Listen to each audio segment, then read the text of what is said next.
ಆತ್ಮೀಯ H16 news ಅರ್ಥಾತ್ ಸಿದ್ದರಾಮಯ್ಯಗೆ ಸ್ವಾಗತ. ನಾನು ನಿಮ್ಮವ MI ಅಥವಾ ಮಲ್ಲಪ್ಪ ಜೋತಾವರು. ಇವತ್ತು 19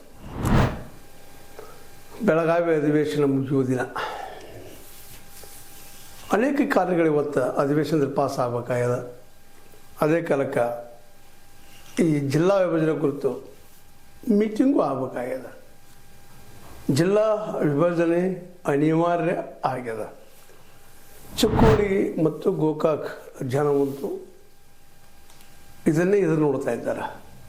ಈ ದಿಶೆಯಲ್ಲಿ ರಮೇಶ್ ಜಾರಕಿಹೊಳಿ ಸಹೋದರ ಸತೀಶ್ ಮತ್ತು ಬಾಲಚಂದ್ರ ಜಾರಕಿಹೊಳಿ ಅವರು, ಮುಖ್ಯವಾಗಿ ಸತೀಶ್ ಅವರು ಉಸ್ತುವಾರಿ ಸಚಿವರು ಇರೋದರಿಂದಾಗಿ ಗೋಕಾಕ್ ಮತ್ತು ಚಿಕ್ಕೋಡಿ ಜನರ ಒಂದೇ ಬೇಡಿಕೆ, ಜಿಲ್ಲೆ ಮಾಡಿ ಉಸ್ತುವಾರಿ ಅವರಿಂದ ಸಾಧ್ಯದ ಮಾಡಬೇಕು ಅನ್ನುವಂಥ ಒತ್ತಡ.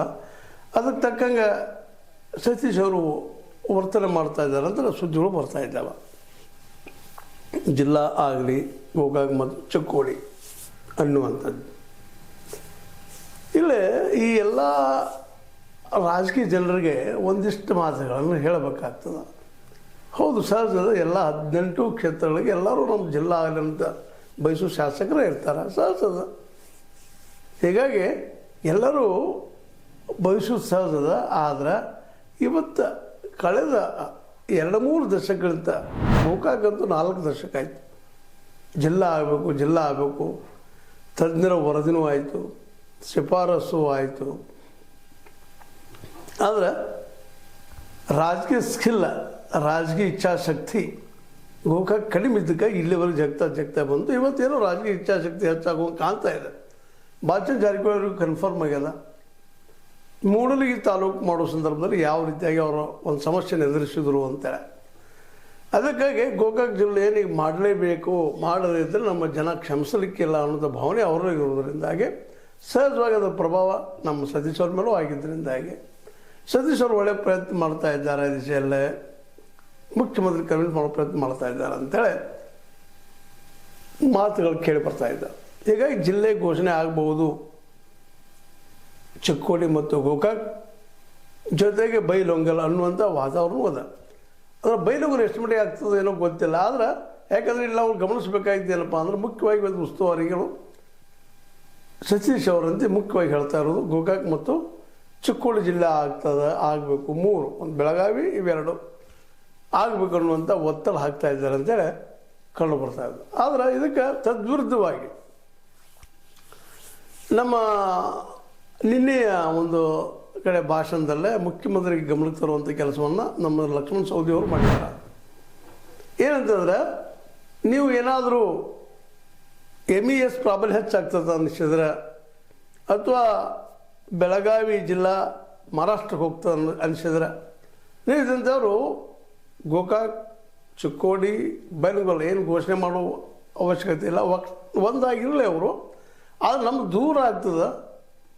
ನಮ್ಮ ಅಥಣಿ ರಾಯಬಾಗ, ಅದರ ಜೊತೆಗೆ ಅಲ್ಲಿಯ ಸಾಮೀಪ್ಯದ ತೇರದಾಳ ಮತ್ತು ಜಮಖಂಡಿ ಭಾಗಗಳನ್ನು ತೊಗೊಂಡು ನಮ್ಮ ಜಿಲ್ಲೆಯನ್ನು ಘೋಷಣೆ ಮಾಡಿರಿ, ಅಥಣಿ ಜಿಲ್ಲೆಯನ್ನು ಘೋಷಣೆ ಮಾಡಿರಿ ಅಂತ ಇದ್ದಾರೆ. ಅವ್ರ ವಿಚಾರ ಸರಿ ಇರ್ಬೋದಿಲ್ಲ ಅಂತಲ್ಲ, ಅದ್ರ ಬಗ್ಗೆ ನಾವು ಆರ್ಗ್ಯುಮೆಂಟ್ ಮಾಡಲಿಕ್ಕೆ ಹೋಗೋದಿಲ್ಲ. ಹೌದು, ಅವರು ಕ್ಷೇತ್ರ ಶ್ರೇಷ್ಠನ ದೊಡ್ಡದನ. ಆದರೆ ಈ ಉಳಿದ ಕ್ಷೇತ್ರ ಒಂದೇ ಇಟ್ಕೊಳ್ರಿ ಅಂತ ಹೇಳುವಂಥ ಹಕ್ಕು ಅವರಿಗೆ ನೈತಿಕ ಹಕ್ಕಿಲ್ಲದ. ಇದು ಡಿಸಿಷನ್ ಮಾಡಬೇಕಾಗಿ ಸರ್ಕಾರ. ಸ್ವತಂತ್ರವಾದ ಮೀಡಿಯಾಗೆ ಬೇಕಾಗಿರುವುದು ಸ್ವತಂತ್ರ ಧ್ವನಿ. ಆ ಸ್ವತಂತ್ರ ಧ್ವನಿ ಉಳಿಸಲು ನೀವು ಮಾಡಬೇಕಾದದ್ದು ಇಷ್ಟೇ. ಅದೇನಪ್ಪಾ ಅಂತಂತಂದ್ರೆ, ನಿಮ್ಮ ಕೈಲಾದಷ್ಟು ಸಹಾಯ ಈ ಚಾನಲ್ಗೆ ಮಾಡಿ ಹಾಗೂ ನಿಮ್ಮ ಧ್ವನಿಯನ್ನು ಕಾಪಾಡಿಕೊಳ್ಳಿ. ಆಯ್ತು, ಸಲಹೆ ಕೊಟ್ಟರಂತ ತಿಳ್ಕೊಳ್ಳು. ಆದರೂ ಆ ಸಲಹೆ ಅಷ್ಟು ಸಂಬಂಧ ಸಾಲಲ್ಲ ಅಂತೆ. ಯಾಕಂದ್ರೆ ಇವತ್ತು ಭಾಳ ಪ್ರಾಮುಖ್ಯದ ಜಿಲ್ಲೆಗಳಾಗೋದು. ಮತ್ತು ಇನ್ನೊಂದು ಮಾತು ಇಲ್ಲಿ ಕನ್ಫರ್ಮ್ ಅದ, ಬೆಳಗಾವಿ ವಿಶೇಷವಾಗಿ ಕನ್ನಡದಲ್ಲಿ ಉಳಿದು ಕರ್ನಾಟಕದಲ್ಲಿ ಉಳಿದು ಅಂಥ ಪ್ರಸಂಗ ಬಂದರೆ ಇಡೀ ಕನ್ನಡಿಗರೆಲ್ಲ ಒಂದಾಗಿ ಹೋರಾಟ ಮಾಡಿದ್ರು ಅನ್ನೋದಕ್ಕೆ ಸಾಕ್ಷಿಗಳು ಇತಿಹಾಸ ತುಂಬ ಸಾಕಷ್ಟು ಇದ್ದಾವೆ. ಬೈಲೊಂಗಲ್ ಜನ ಆಗಿರ್ಬೋದು, ಅಥಣಿ ಜನ ಆಗಿರ್ಬೋದು, ಗೋಕಾಕ್ ಚಿಕ್ಕೋಡಿ ಜನ ಆಗಿರ್ಬೋದು, ಇದನ್ನು ವಿರೋಧ ಮಾಡಿದ್ದಾರೆ. ಬೆಳಗಾವಿ ನಮ್ಮೊಳಗೆ ಉಳಿಸ್ಕೊಳ್ಳೋಂಥ ಪ್ರಯತ್ನ ಮಾಡಿದ್ದಾರೆ. ವಿಶೇಷವಾಗ್ಯಾರ ಕೇವಲ ಬೆಳಗಾವಿಯ ಕರವೇ ಆಗಿರ್ಬೋದು, ಮತ್ತೇನು ಹೋರಾಟಗಾರ ಇರ್ಬೋದು, ಅವರಷ್ಟರಿಂದ ಉಳಿದಿಲ್ಲ. ಬೆಳಗಾವಿ ಕರ್ನಾಟಕದಲ್ಲೇ. ಅದಕ್ಕೆಲ್ಲ ಇವರೆಲ್ಲ ಹೋರಾಟದ. ಅದರರ್ಥ ಇದೇ ಕಾರಣಕ್ಕೆ ಅಲ್ಲಿ ಬೆಳಗಾವಿ ಹೋಗ್ತದಂತಲ್ಲ, ಸುಪ್ರೀಂ ಕೋರ್ಟ್ನಲ್ಲಿ ಕೇಸ್ ಇದೆ. ಬಟ್ ಆದರೆ ನಮಗೊಂದು ಪ್ರಬಲವಾದಂಥ ವಾದಗಳಿದ್ದಾವೆ. ಅಲ್ಲಿ ಕನ್ನಡ ಬೇಡದ, MES ಪೂರ್ತಿಯಾಗಿ ನಿರ್ನಾಮ ಆಗಿದೆ, ಅದು ಹೇಳುವಂಥ ಸ್ಥಿತಿ ಇಲ್ಲ, ಮರಾಠಿಗಳ ಜೊತೆಗೆ ಕನ್ನಡಿಗರು ಹೊಂದಾಣಿಕೆ ಮಾಡ್ಕೊಂಡಿದ್ದಾರೆ ಅನ್ನೋದು ನಾವು ಕನ್ವಿನ್ಸ್ ಮಾಡಬೇಕಾಗಿದೆ. ಮತ್ತು ಹಂಗೆ ಇದ್ದೀವಿ ಇಲ್ಲಿ ಮರಾಠಿಗರ ಮತ್ತು ಕನ್ನಡಿಗರ ಮಧ್ಯದಲ್ಲಿ ಯಾವುದೇ ಡಿಫ್ರೆನ್ಸ್ ಆಫ್ ಒಪಿನಿಯನ್ ಇಲ್ಲ, ಕೂಡಿ ಬದುಕ್ತಾ ಇದ್ದಾರೆ ಮರಾಠಿಗರು ಇಲ್ಲೇ, ಮತ್ತು ಕನ್ನಡಿಗರ ಮಹಾರಾಷ್ಟ್ರದ ಅವರು ಅಲ್ಲಿ ಹೊಂದಾಣಿಕೆ ಮಾಡ್ಕೊಂಡು ಹೋಗ್ತಾ ಇದ್ದಾರೆ.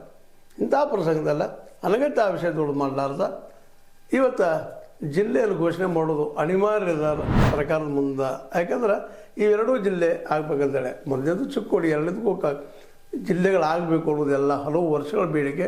ಈ ದಿಶೆಯಲ್ಲಿ ಜಾರಕಿಹೊಳಿ ಸಹೋದರರು ಈ ಸಲ ಸ್ವಲ್ಪ ಒಳ್ಳೆ ಪಾಸಿಟಿವ್ ಹೆಜ್ಜೆ ಇಟ್ಟಿದ್ದಾರೆ ಅನ್ನುವಂಥ ಮಾತು ಕೇಳಿ ಬರ್ತಾ ಇದ್ದಾರೆ. ಇದಕ್ಕೆ ಪೂರ್ವದಲ್ಲೇ ರಾಜಕೀಯ ಇಚ್ಛಾಶಕ್ತಿ ಇರಲಿಲ್ಲ ಅನ್ನೋ ಮಾತುಗಳು ನಾವು ಹೇಳ್ತಾ ಇದ್ವಿ ಮೇಲಿಂದ. ಈ ಸ್ವಲ್ಪ ಇಚ್ಛಾಶಕ್ತಿ ಹೆಚ್ಚಾಗಿದೆ ಅಂತೇಳಿ ಅದೇ ಕಾಲಕ್ಕೆ ತಮ್ಮ ಜಿಲ್ಲೆಯನ್ನು ಮಾಡ್ಕೋಬೇಕಂತೇಳಿ ಹತ್ತನೇ ಜಿಲ್ಲೆ ಮಾಡ್ಕೊಳ್ಳೋ ಸಲುವಾಗಿ ನಮ್ಮ ಸೌದಿಯವರು ಇಲ್ಲದ ವಿತ್ತಂಡವಾದ ಮಾಡೋಕ್ಕಿಂತಲೂ ತಮ್ಮ ಜಿಲ್ಲೆ ಆಗಬೇಕಾಗಿದೆ ಕೇಳಿಕೊಳ್ಳಿ.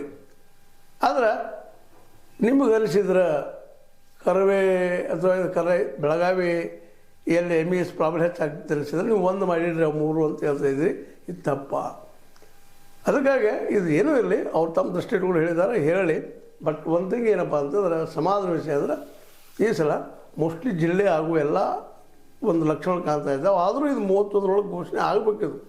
ಆಗಲಿಲ್ಲ ಅಂತಂದ್ರೆ ನಿಶ್ಚಿತವಾಗಿ ಇದು ಮತ್ತೆ ಕೈ ಬಿಟ್ಟು ಹೋಯಿತು ಅನ್ನುವಂಥ ವಿಚಾರ ಆಗ್ತದೆ. ಮತ್ತು ಜೊತೆಗೆ ಇನ್ನೂ ಅನೇಕ ಮುಖ್ಯ ತಾಲೂಕುಗಳು ನಾವು ಜಿಲ್ಲಾ ಆಗ್ತೀವಿ ಅನ್ನುವಂಥ ಒಂದು ಆಕಾಂಕ್ಷೆಯನ್ನು, ಪ್ರಬಲ ಆಕಾಂಕ್ಷೆಗಳು ಸಾಧಿಸಿದ್ದೇವೆ. ಅದಕ್ಕೆ ಈಗ ಮೊದಲು ಆಗಬೇಕಾದ ಕೆಲಸ ಈಗ ಜಾರಕಿಹೊಳಿ ಅವರು ಸರಿಯಾಗಿ ಸಹೋದರರೆಲ್ಲ ಸರಿಯಾಗಿ ಹೆಜ್ಜೆ ಇಡ್ತಾ ಇದ್ದಾರೆ. 3 ಜಿಲ್ಲಾ ಆಗಲಿ ಅಂದರೆ ಒಂದು ಗೋಕಾಕ್, ಎರಡನೇದು ಚಿಕ್ಕೋಡಿ, ಮೂರನೇದು ಬೆಳಗಾವಿ ಆಗಲಿ ಅನ್ನುವಂಥ ಒತ್ತಾಶ ಹಾಕಿ ಪ್ರೆಷರ್ ಮಾಡ್ತಾ ಇದ್ದಾರೆ.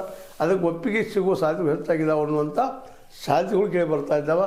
ಇದು ಕೇಳಿ ಬಂದ ಕಾರಣದಿಂದಾಗಿ ಲಕ್ಷ್ಮಣ ಸವದಿಯವರು ಇನ್ನೊಂದು ಸೇರಿಸಿ ಅದನ್ನು ಮಾಡಿರುವಂಥ ಒಂದು ಬೇಡಿಕೆಯನ್ನು, ಪ್ರಬಲ ಬೇಡಿಕೆಯನ್ನು ಇಟ್ಟಿದ್ದಾರೆ. ಅದು ಏನೇನಾಗ್ತದೆ ನೋಡೋಣ ಅಂತ ಹೇಳ್ತಾ, ಜೊತೆಗೆ ಈ ಜಿಲ್ಲೆಗಳಾಗೋದನ್ನು ಮೋಸ್ಟ್ಲಿ ಲೇಟ್ ಮಾಡೋದು ಬೇಡ. ಯಾಕಂದರೆ ಇದರಿಂದ ರಾಜಕೀಯ ದುಷ್ಪರಿಣಾಮಗಳು ಈಗಿರುತ್ತಿರುವಂಥ ಶಾಸಕರ ಮೇಲೆ ಆಗೋದು ಭಾಳಷ್ಟು ಸಾಧ್ಯತೆಗಳಿದ್ದಾವೆ. ಅದಕ್ಕೆ ಎಲ್ಲರೂ ಕೊಡುಗೊಡೆ ಮಾಡಿದಷ್ಟು ಒಳ್ಳೆಯದ. ಮತ್ತು ಅದರಲ್ಲೂ ಮುಖ್ಯವಾಗಿ ನಮ್ಮ ಸತೀಶ್ ಜಾರಕಿಹೊಳಿ ಅವರಂತೂ ಈ ದಿಶೆಯಲ್ಲಿ ಹೆಜ್ಜೆ ಇಟ್ಟಿದ್ದಾರೆ ಅನ್ನೋ ಸುದ್ದಿಗಳಿದ್ದಾವೆ. ಅದು ನಿಜ ಆಗಲಿ, ಜಿಲ್ಲಾ ಘೋಷಣೆ ಆಗಲಿ, ಚಿಕ್ಕೋಡಿ ಮತ್ತು ಗೋಕಾಕ್ ಜೊತೆಗೆ ಅವೆರಡು ಜಿಲ್ಲೆಗಳು ಮಾಡಿದ್ರು ನಡೀತದೆ ಅನ್ನೋಂಥ ವಾದಗಳು ಇವತ್ತು ಸಾಕಷ್ಟು ಮಾಡಿದ್ದಾರೆ. ತಜ್ಞರು ಹೇಳ್ತಾ ಇದ್ದಾರೆ ಬೈಲಹೊಂಗಲ ಮತ್ತು ಹತ್ತನೇ ಜಿಲ್ಲೆ ಮಾಡಿದ್ರು ಏನು ತಪ್ಪಿಲ್ಲ ಅಂತೇಳಿ. ಆದರೆ ಯಾವುದೇ ಒಂದು ಜಿಲ್ಲೆ ಮಾಡೋದಕ್ಕೆ ಇನ್ನಾರನ್ನೋ ಕಾರಣ ಮಾಡೋದು ಸರಿಯಲ್ಲ. ಅದಕ್ಕಾಗಿ ಜಿಲ್ಲೆ 4 ಆಗುವಷ್ಟದ ನಮ್ಮ 4 ಮಾಡಿ ನಡೀತದೆ. ಇನ್ನು ಡಿಸಿಷನ್ ಸಿದ್ದರಾಮಯ್ಯರಿಗೆ ಮತ್ತು ಅವ್ರ ಕ್ಯಾಬಿನೆಟ್ಗೆ, ಜೊತೆಗೆ ಶಾಸಕರು ಏನು ಸಲಹೆ ಕೊಡ್ತಾರೆ ಇವತ್ತು ನೋಡುವಂಥ ಪ್ರಸಂಗದ ಕೊಡಲಿ, ಮಾತಾಡಲಿ, ಇವೆರಡೂ ಚಿಕ್ಕೋಡಿ ಮತ್ತು ಗೋಕಾಕ್ ಜಿಲ್ಲೆ ಆಗುವಂಥದ್ದಾಗಲಿ ಅಂತ ಹೇಳ್ತಾ, ಇದು ಆಗಬಹುದು, ಆಗ್ತದೆ ಅನ್ನೋಂಥ ವಿಶ್ವಾಸಗಳು ಕೆಲವು ಮಾತುಗಳು ಆಡಿದ್ವಿ. ನಿಮಗೆ ಲೈಕ್ ಆಗಿರ್ಬೋದು, ಲೈಕ್ ಮಾಡಿ, ಶೇರ್ ಮಾಡಿರಿ, ಕಾಮೆಂಟ್ ಮಾಡಿರಿ. ಜೊತೆಗೆ ಗೋಕಾಕ್ ಮತ್ತು ಚಿಕ್ಕೋಡಿಗಳು ಜಿಲ್ಲೆ ಆಗಬೇಕಾ ಬೇಡವಾ ಅನ್ನೋದ್ರ ಬಗ್ಗೆ ನಿಮ್ಮ ಅಭಿಪ್ರಾಯ ತಿಳಿಸ್ತಾ ಇರ್ರಿ ಅಂತ ಹೇಳ್ತಾ, H16 ನ್ಯೂಸ್ ಅರ್ಥ ದೇಶ ತರಾಮಿದು ಸತ್ಯದ ಕೈಗಡೆ ವಂದನೆಗಳು.